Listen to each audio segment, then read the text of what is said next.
Untuk kaki travel, tolonglah masukkan pemandangan aurora dalam bucket list korang. Biasanya orang nak pergi tengok aurora ni dekat Arctic Circle tau.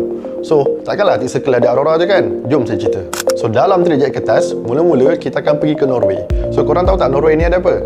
Okay, dekat Norway kita akan pergi bandar nama dia Tromsø. Tromsø ni adalah bandar paling hujung utara, okay, yang mana kat situ kita boleh pergi Hard Rock Cafe dan juga McDonald paling utara di dunia. Bandar ni sangat-sangat cantik dan sangat-sangat tenang. Punyalah tenang, dekat Tromsø ni tak ada siang tau waktu polar night. Okay, 24 jam malam. Korang bayangkanlah macam mana. So kalau korang tengok betapa cantiknya Tromsø ni, kita includekan sekali naik cable car, korang tengok view Tromsø ni daripada atas. Memang cantik.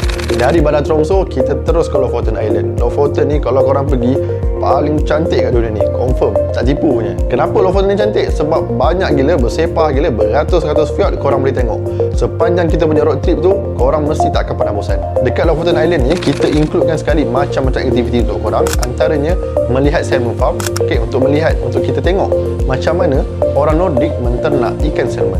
Dan bukan setakat ikan salmon, okay, kita akan bawa korang menaiki boat untuk melihat ikan paus depan mata korang.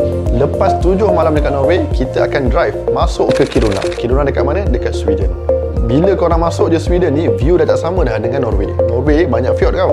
Tapi kalau dekat Sweden ni, kebanyakannya sepanjang jalan korang akan nampak kiri dan kanan korang penuh dengan pokok pine. Dan yang best ni tentang Kiruna ni, betul-betul atas line Arctic Circle dan sangat-sangat mudah untuk korang hunting aurora. InsyaAllah dapat. Daripada Kiruna pula, kita akan drive 4 jam dengan view yang sangat cantik masuk ke Finland. Kita akan pergi ke Rovaniemi. Ada apa kat Rovaniemi ni? Terkenal dengan Santa Village. So dekat Santa Village ni adalah satu perkampungan Santa di Arctic Circle yang mana korang boleh tengok tau jalur latitude, okay, yang menunjukkan korang berdiri betul-betul atas Arctic Circle. Selain daripada tu akan ada banyak aktiviti untuk korang. Antaranya korang akan dibawa menaiki reindeer dan juga snowmobile. Kita bawa korang tidur 1 malam dalam igloo. So igloo ni apa? Igloo ni adalah untuk korang merasai pengalaman baring dan konon-kononnya korang boleh nampak aurora atas mata tau.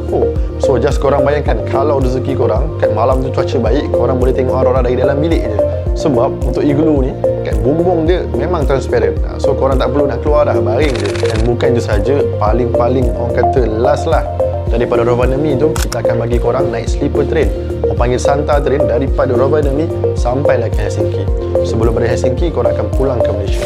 So untuk semua pengalaman ni ada dalam trip kita orang 14 hari 11 malam menjelajahi keseluruhan Arctic Circle 3 negara.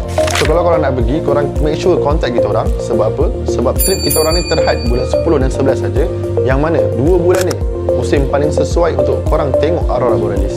Kalau korang nak pergi melancong, ingat Jet Kertas Travel, di mana impian travel anda bermula.